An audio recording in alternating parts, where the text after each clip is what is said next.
Hey there, fellow YouTubers, Professor Wolters here, and today we're here in Savannah, Georgia at Forsyth Park, and it got me a bit nostalgic because back when I started my Wolters World travel channel, I filmed a lot here in Savannah and here in Forsyth Park and all around, and it's just a gorgeous place, and it got me thinking about, getting me a bit nostalgic about back in the day when I started my YouTube journey.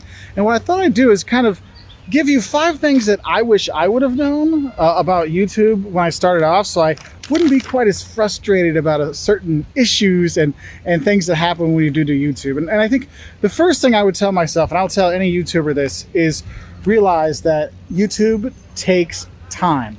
You are not going to have a viral hit with your first video or your second video or your third video. It takes time. And when I say it takes time, I mean, we're not talking weeks and months. It could take you a year or two before you really break in and start getting a lot of views and feel like you're really making an impact. So don't think you're going to make it in like a month or two and be like, why am I not making money? Why is this not the greatest thing ever? Because it takes time. Even if you have good content, it takes time, okay?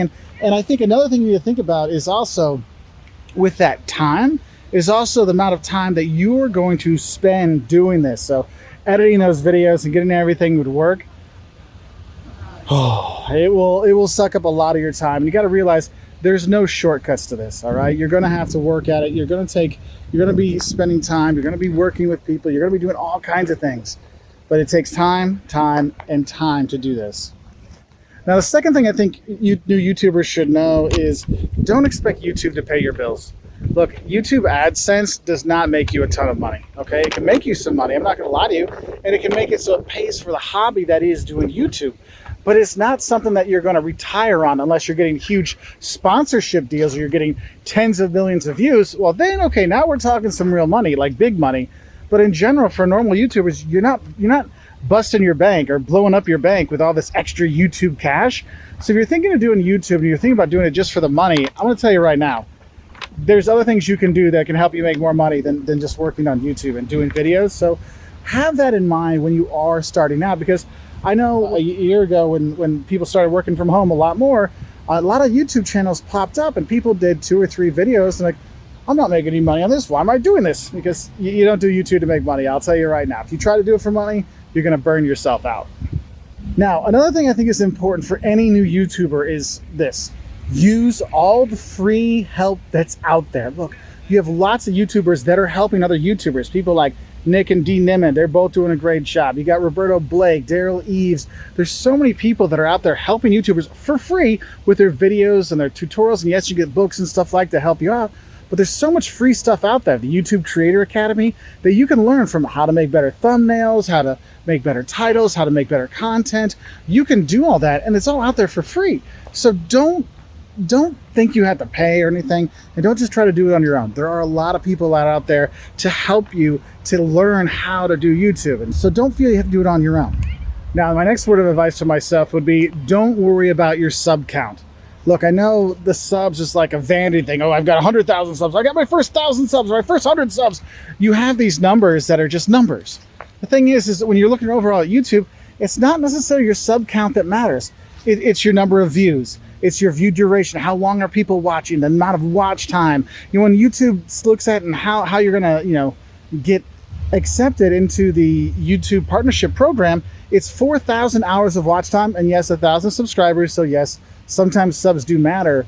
But when you're looking at the health of your channel, don't be upset if there's not a ton of people subscribing, because if they're watching you, that means your content is making an impact, okay? And that's why don't freak out if that sub number isn't jumping. Keep making good content, the views will come, and then the subs will come.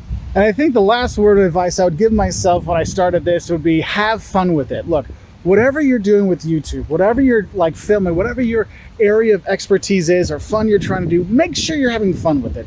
Because I'll tell you, if YouTube is not something that's fun, it just becomes a job. And you don't want it to be a job. You already have a day job. Why make it that you have 2 jobs? Just have one. And then your hobby is YouTube, and it's something you have passion for and you enjoy. I love helping people out with my business videos, so I make those for fun. My travel videos, I love traveling, so it's a passion I have. I make those videos for fun. It's not a job, so it doesn't become hard for me. And that's one thing I want for you. I want you to remember, you want YouTube to be a fun experience for you. because that's what it's here for. It's for you to enjoy just making videos and having fun, and that will make you more successful and help you keep at YouTube longer. Because if you make it because you want to make money, eventually you get tired of that. The one thing that keeps people going is the passion for what you do. So find something you're passionate about, that you like having fun with, and make your YouTube on that. It'll make life so much easier. There is another thing that I really wish I would have known when I first started YouTube that would have helped me grow faster, because once I realized it, I actually really grew because I knew what kind of content to make, and that is look at your analytics and kind of determine what it's saying. So when I first started making my travel videos, they were actually language videos and all kinds of stuff years and years ago. I was making, learn Spanish for English speakers, learn Portuguese for English speakers, learn Italian for English speakers. And I was doing that. And I was like, okay, that's kind of cool. But then I looked at my analytics, and actually 40% of my viewership was from Germany. I'm like, wait, 40% of my viewership is from Germany? Maybe I should make some videos for Germans. And so then I started making learn Spanish in German, learn Portuguese in German, learn English in German. And when my channel first started, that was my big boom. That's when I saw, I was like, oh snap, the analytics is telling me what to do. So look at your analytics. Which videos are doing better? Which ones are getting people to stay on longer? That kind of content, make more of that content. And if you see that the stuff you love making, no one watches, well, I love making those language videos, but I saw the analytics in the end said, don't do it. Focus on something else. And that's what you should do. So that was another thing I thought I really should add into here. So I hope this helps you know a few things. And honestly, I wish I would have known these when I started this off. I mean, 10, 11, 12 years ago on YouTube, it would have made a big difference. But at least I can come back here to Savannah and remember the good old times when I had a little bit more hair on top and a little bit less hair here and a little bit smaller belly. But good times can be had on YouTube. Bye.